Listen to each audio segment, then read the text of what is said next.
Well, hello and welcome back. And we are in Psalm 141 today, closing in on the finish. And so glad you've stuck with me for this long. And I hope it's been rewarding. It's been rewarding for me. And I think you'll find Psalm 141 particularly rewarding today. It's just a great psalm given to us by the Lord to preserve us, to care for us. Let's see, let me get that psalm there. I hit the wrong button. Psalm 141, not too long, 10 verses. I've labeled this Bring Me the Righteous, Bring Me the Righteous. And it's really kind of both touching and challenging at the same time. I think it's touching because we can relate to the temptations that David is facing here. We all they say things that we shouldn't, which he mentions in verse 3. Find our hearts kind of wandering off to evil thoughts, as he says in verse 4. We fall into evil actions, as the end of verse 4 says, and into fellowship with sinners. Um, again, we fall into fellowship with people we shouldn't be. Practice the deeds of wickedness with men who do iniquity. Do not let me eat of their delicacies. He's talking about table fellowship with them.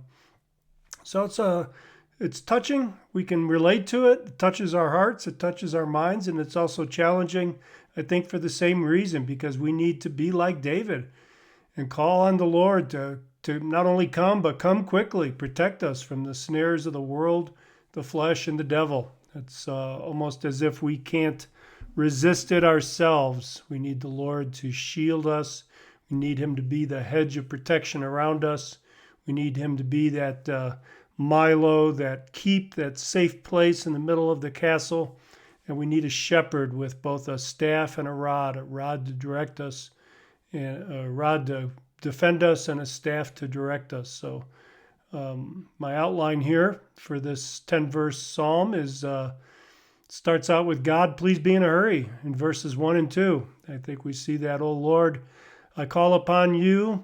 Hasten to me. He's calling him, come quickly, Lord. I am struggling here. May I be righteous, 3 through 5. Have we never felt the need for more righteousness in our lives? Of course we have. May I be vindicated by your justice, in verse 6 and 7. And then at the end of the psalm, please defend me. So that's kind of an outline as you go through it today. Think about these things and think specifically, meditate on verse 5, which is our here verse today. Let's just take this apart a little bit, break it down, take one phrase at a time and kind of let it roll around in our mind. He says, let the righteous smite me.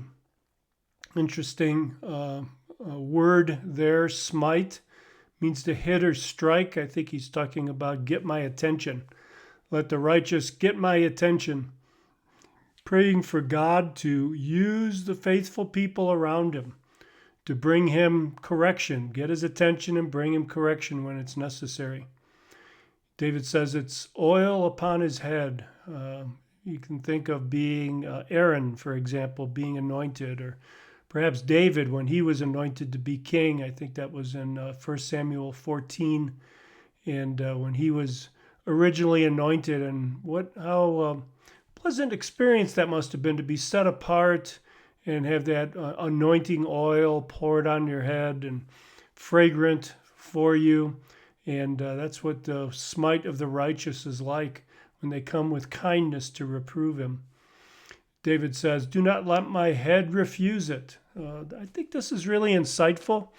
No one likes to be corrected, right? Your first response is often to defend yourself, often to put up defenses and oh, not me, or no, you got that wrong.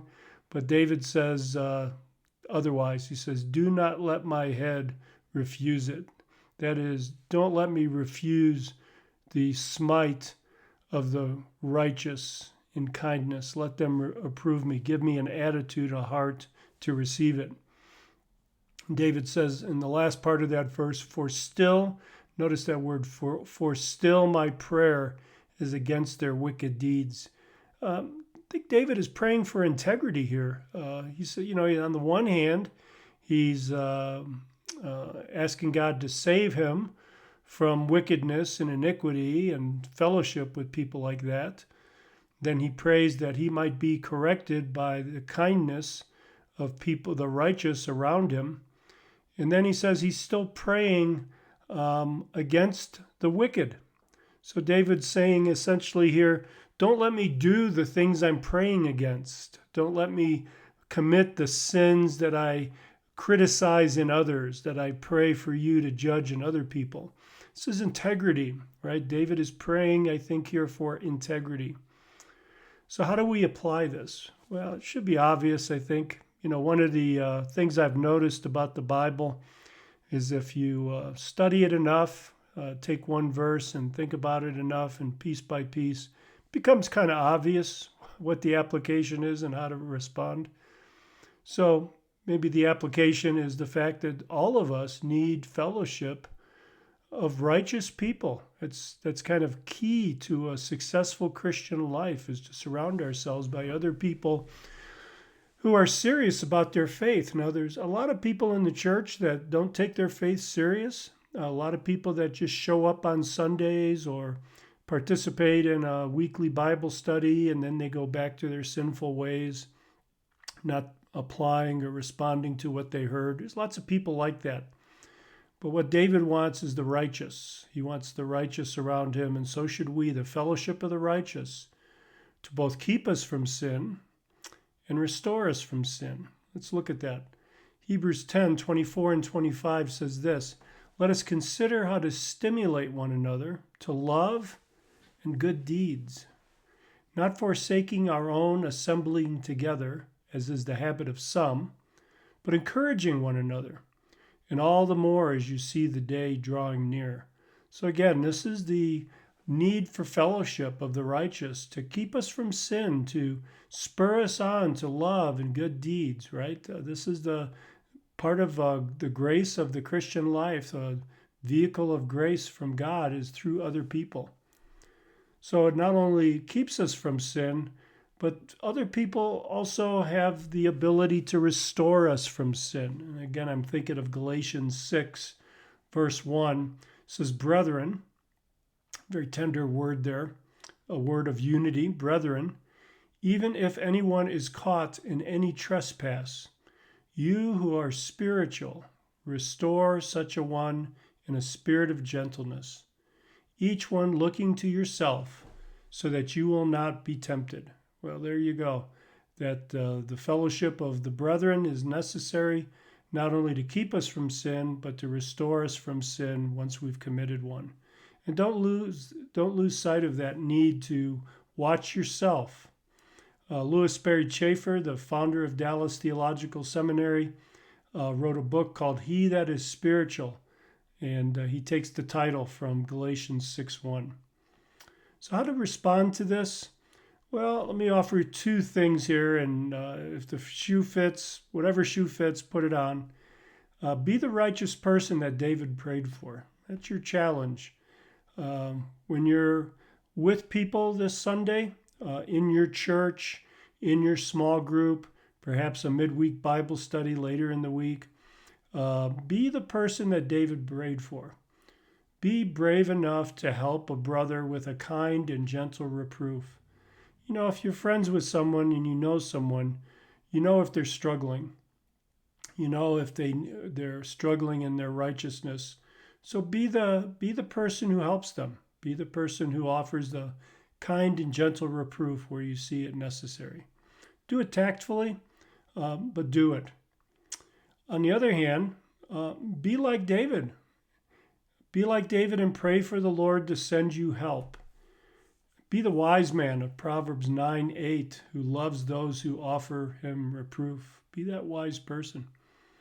On second thought, after I've gone through these two responses, it doesn't have to be either or.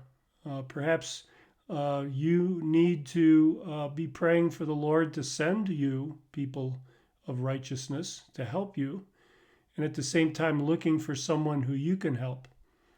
So do that, brothers and sisters. Be a real brother. Be that righteous person among your friends, in your church, in your small group, that's going to help others and be helped by others. Hope this was useful for you. Hope this was encouraging and edifying.